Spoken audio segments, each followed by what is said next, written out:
మనము ఈ జన్యు స్వచ్ఛతను కానీ బాహ్య స్వచ్ఛతను కానీ అన్నీ కూడా ఆ రకంలో ఉన్నప్పటికీ కూడా మనకు సరైన మొలక శాతం లేకపోతే విత్తనంలో ఆ విత్తనము మనకు వృధా కింద లెక్క. కాబట్టి ఎంత జన్యు స్వచ్ఛత ఉన్నా కూడా మొలక శాతాన్ని మనము తప్పనిసరిగా పరీక్షించుకోవాల్సి ఉంటుంది.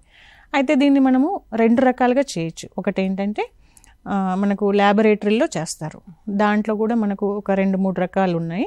అంతేకాకుండా రైతు స్థాయిలో కూడా మనకు 2 రకాల్లో వాళ్ళంతకు వాళ్ళే కొనుక్కున్న విత్తనాన్ని లేదా వాళ్ళ దగ్గర ఉన్న విత్తనాన్ని మరుసటి సంవత్సరం కోసము వాళ్ళు దాచిపెట్టుకొని ఉంటారు. సపోజ్ ఇందాక చెప్పినట్టు చిరుధాన్యాల విషయంకి వచ్చినట్లయితే జొన్న వేస్తే వాళ్ళు ఏంటంటే లావు ఉన్న కంకులను మంచి అంటే వ్యాధిరహిత కంకులను తీసి పెట్టుకొని ఒక 5 కేజీలు 10 కిలోలు నెక్స్ట్ సంవత్సరానికి అదే విత్తనాలను వేస్తూ ఉంటారు. సో కానీ వాళ్ళకి డౌట్ ఏంటంటే ఈ సంవత్సరం మనం వేసిన పంట నుంచి మళ్ళీ పంట వస్తుందా లేదా, మరలా కొత్త విత్తనాన్ని కొనాలా, అంటే ఇది రకమా సంకరమా అనేది వాళ్ళకి తెలియదు. కాబట్టి తప్పనిసరిగా ఈ పంటకు సంబంధించిన రకానికి సంబంధించిన మొలక శాతాన్ని కనుక్కోవాలి.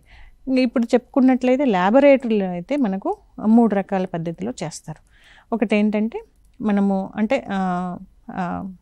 ఒక పేపర్ను తీసుకొని ఆ పేపర్లో దాన్ని తడిపి మనము ఏదైతే విత్తనాన్ని తెచ్చుకున్నానో ఆ విత్తనం నుంచి ఒక 100 విత్తనాలు తీసుకొని ఆ తడిపిన పేపర్ మీద ఇది పెట్టేసి మనము ఒక 4 రోజుల తర్వాత లేదా ఒక వారం తర్వాత అయితే అవి వచ్చిన మొలకల్ని లెక్కబెట్టి మనం మొలక శాతాన్ని నిర్ధారిస్తాం.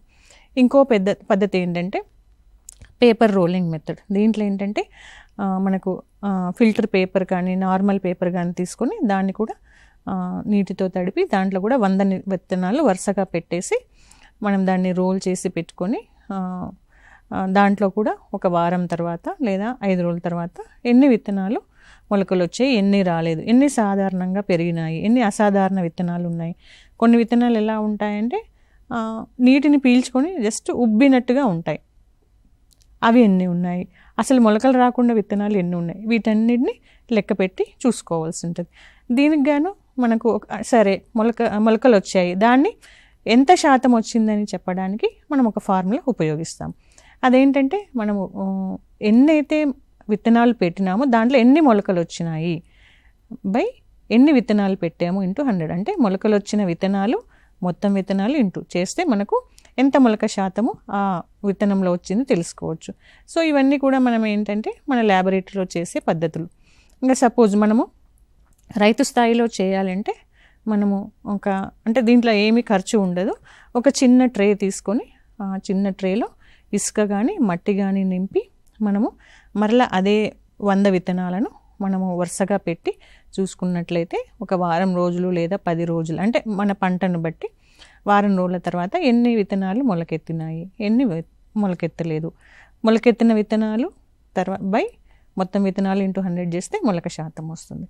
అలాగే ఇంకో పద్ధతి ఏంటంటే గోనపట్ట ఉంటుంది కదా, గోనె సంచి, దాన్ని కూడా తడిపేసి మనము దాంట్లో విత్తనాలు ఒక రోజు అంటే విత్తనాలు పెట్టేసి దాన్ని మూసేసి నీళ్ళు అంటే ఈ అన్ని పద్ధతుల్లో కూడా తప్పనిసరిగా మనం నీటి తడిని అందిస్తూ ఉండాలి. ఓన్లీ ఫస్ట్ డే పెట్టేసి నీళ్ళు తర్వాత పెట్టకుండా ఉండకూడదు. ఇట్లా పెట్టిన తర్వాత మరలా మనం వారం రోజులకు కానీ 5 రోజులకు కానీ చూసినట్లయితే ఎన్ని మొలకలు వచ్చినాయి ఎన్ని రాలేదు దాన్ని బట్టి మనము తెలుసుకోవచ్చండి.